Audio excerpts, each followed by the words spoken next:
Bu bulka deyil, pambıqdır. Resepti indidən yaddaşa verin ki, itirməyəsiz. Çox uzatmadan gəlin keçək hazırlama qaydasına.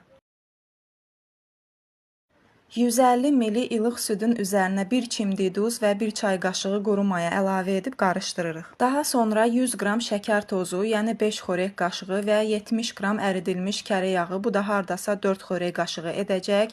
1 ədəd yumurta da əlavə edib qarışdırırıq. Sonda da 450 qram unu da ələkdən keçirərək əlavə edirik və yumuşaq, ələ yapışmayan bir xəmir yoğurduqdan sonra 1 saat isti bir yerdə mayalandırırıq. Unun markasından asılı olaraq miqdarı dəyişilə bilər, ona görə unu yavaş-yavaş əlavə edin. Xəmirimizi 10 bərabər hissəyə böldükdən sonra kündələr edirik.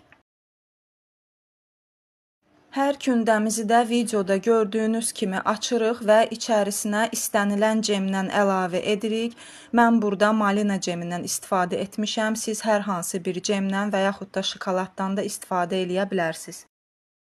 Bulkalarımızı soba listində 20 dəqiqə saxladıqdan sonra üzərinə yumurta sarısı çəkirik. Mən yumurta sarısına 1 xörək qaşığı süd də əlavə etmişəm.